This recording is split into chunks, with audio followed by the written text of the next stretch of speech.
This channel does not promote any violent, harmful, or illegal activities. All content provided by this channel is meant for an educational purpose only. Top quality और consistent performance के लिए सिर्फ silver pump नाम याद रखना।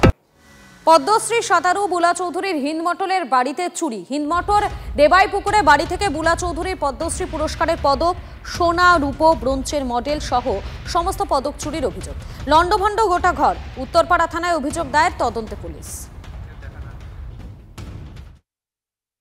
আমার শখ নেই, আমি সুন্দর করে সাজাবার শখটা আমার খুব কম। সে সুন্দর করে সাজিয়ে দিয়েছিল, যার জন্য এটাকে আমি আর কোনোদিনও সরাইনি এখান থেকে। এই বাড়িটা একটা দৃষ্টান্ত ছিল। পদ্মশ্রী নেই, 4টে আমি রাষ্ট্রপতি পুরস্কার পেয়েছি। আজকে হুগলি ডিস্ট্রিক্টে দাঁড়িয়ে গর্বের সাথে বলতে পারি যে 4টে রাষ্ট্রপতি পুরস্কার, কিন্তু আমার বাড়িতে 3বার চুরি হলো। প্রশাসককে আমি অনুরোধ করব, আপনারা একটু দয়া করে দেখুন, একটু রক্ষা করতে পারছেন না আপনারা? যখন মাননীয় মুখ্যমন্ত্রী স্পোর্টস মিনিস্টার ছিলেন, তখন আমাকে বলেছিলেন যে বুলা, তুমি সাব গেমসে যাচ্ছ শ্রীলঙ্কাতে, তুমি একটা পদক, একটা মেডেল নিয়ে আসো, একটা গোল্ড মেডেল নিয়ে আসো, আমরা গর্ববোধ করবো তোমার জন্য। আমি দিদির জন্য 6টা গোল্ড মেডেল নিয়ে এসেছিলাম, যার জন্য আমি অর্জুন অ্যাওয়ার্ড পেয়েছিলাম। কিন্তু আজকে কেউ রক্ষা করতে পারলো না। দিদি, আপনিও পারলেন না আমার মেডেল রক্ষা করতে। 6টা আমার গোল সাকসেস হয়ে গেছে, এবার এর থেকে আর কিছু নেই। মেডেল নিয়ে গেছে, নিয়েছে তখন এইবার নিয়ে গেছিল, তখন সোনা, প্রচুর সোনা চুরি হয়েছে। আর এইবার তো প্রায় একদম বলতে গেলে পুরো ভাগ করে দিয়েছে। মানে বুলা চৌধুরীর যে ছেলে, তার সর্বজিতের সব অন্নপ্রাশনের সব সোনা, সর্দির সব সোনা সব চুরি হয়েছে। তো আপনার প্রশাসনের কাছে কি চাইছেন? টিভি নিয়ে গেছে, অনেক কিছু নিয়ে গেছে। আচ্ছা, আমরা আর কি চাইবো যে এইরকম ভাবে যখন তখন ডাকাতি হচ্ছে, ইয়ে হচ্ছে। পুলিশ প্রশাসনে অবশ্য পাহারা কদিন দিয়েছিল, কিন্তু সেটা তো সীমিত। সেলিব্রিটি, তার বাড়িতে যদি এরকম অবস্থা হয়, তো সাধারণ মানুষের আর নিরাপত্তা কোথায়? এটাই আমাদের আবেদন। হ্যাঁ, এখন এত বড় একটা ভারতবর্ষের তথা পৃথিবীর একটা এত বড় সেলিব্রিটি বুলা চৌধুরী, হ্যাঁ, রাষ্ট্রপতি পুরস্কার, পদ্মশ্রী পুরস্কার, হ্যাঁ, লাইফ টাইম অ্যাচিভমেন্ট পুরস্কার, অর্জুন পুরস্কার, এত পুরস্কার, সব পুরস্কার। তাহলে আজকে বাড়ির কোনো নিরাপত্তা আত্মসাৎ করে নিয়ে গেছেন। হ্যাঁ, আমরা প্রশাসন পুলিশকে বলেছিলাম গার্ড দিত, আবার গার্ড উঠিয়ে নেয়, আবার বলার পরে আবার গার্ড দেয়, আবার উঠিয়ে নেয়। আগে দুইবার এইখানে এই বাড়িতেই চুরি হয়েছে, দরজা ভেঙে ঢুকে সব চুরি হয়ে গেছে আগে।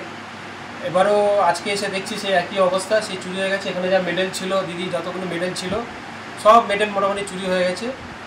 তার মধ্যে ন্যাশনাল অ্যাওয়ার্ড একটা যে পদ্মশ্রী আছে, পদ্মশ্রীটাও আমরা আশা করছি এখানে নেই।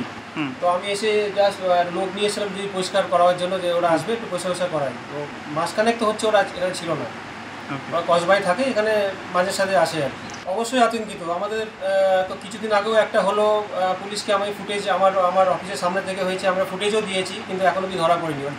চেহারা চেনা যাচ্ছে, সেই ফুটেজও দিয়েছি, কিন্তু ধরা পড়েনি এখন। যুদ্ধে গোহারা হেরেও লজ্জা নেই এই পাকিস্তানের। এই তো সেদিন ভিজে বেড়াল হয়ে আমেরিকায় গেলেন আসিম মুনির, আর সেখানে দাঁড়িয়েই পরমাণু যুদ্ধের হুঁশিয়ারি দিলেন তিনি। স্বাধীনতা দিবসে লাল কেল্লায় দাঁড়িয়ে জবাবটা দিয়েই দিলেন নরেন্দ্র মোদী। भारत ने तय कर लिया है कि न्यूक्लियर की धमकियों को अब हम सहने वाले नहीं हैं।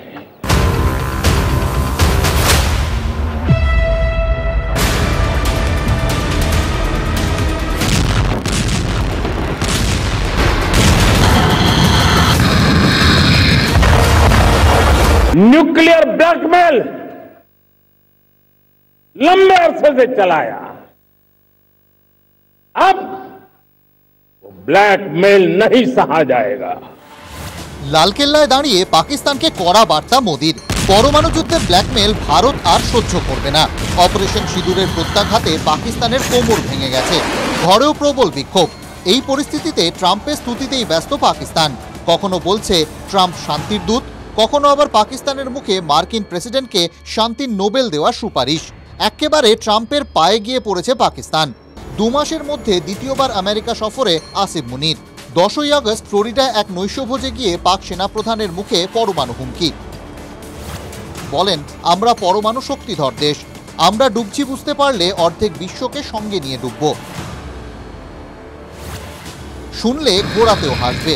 এখানেই শেষ নয়, লজ্জার মাথা খেয়ে আরও বলেন, ভারতকে মার্সিডিজের মতো উজ্জ্বল দেখাচ্ছে, পাকিস্তান পাথর বোঝাই ট্রাক, ধাক্কা লাগলে কার ক্ষতি হবে? মুখে মারিতং জগৎ। আসলে নিজের ঘরেই প্রবল চাপে শাহবাজ শরীফ, আসিফ মুনিররা। রোজ রোজ বিক্ষোভ চলছে পাকিস্তানে। নিজের দেশের প্রবল অসন্তোষ থেকে নজর ঘোরাতেই কি পরমাণু হুমকির কথা মুনিরের মুখে? এদিকে মুনির, ওদিকে আবার যুদ্ধের টিকিট তুলে নজর ঘোরাতে আসরে পাক প্রতিরক্ষা মন্ত্রী। খোয়াজা আসিফের ফাঁপা আওয়াজ, ফের যুদ্ধ হলে আর সীমান্তে নয়, ভারতে ঢুকেই লড়াই হবে। অপারেশন সিঁদুরে পাকিস্তানের মাটিতে জঙ্গি ঘাঁটি ধ্বংস করেছে ভারতীয় সেনা। এখন ট্রাম্পের চাটুকারিতায় ব্যস্ত পাকিস্তানের সেনাপ্রধান মুনির। উল্টো দিকে ঘরে প্রবল চাপের মুখে আতঙ্কে শাহবাজ সরকার। সেই কারণেই কি রোজ রোজ যুদ্ধজিগির তুলছেন মুনির আর শাহবাজের মন্ত্রীরা?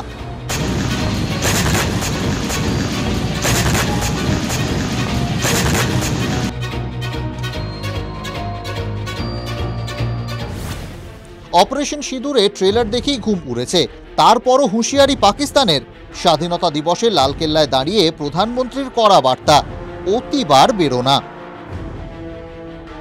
आगे भी अगर दुश्मनों ने ये कोशिश जारी रखी, हमारी सेना तय करेगी, सेना की शर्तों पर, सेना जो समय निर्धारित करे उस समय पर, सेना जो तौर तरीके तय करे उस तौर तरीके से, सेना जो लक्ष्य तय करे उस लक्ष्य को अब हम अमल में ला करके रहने वाले हैं। हम मुंह तोड़ जवाब देंगे। Bureau report, TV9 Bangla.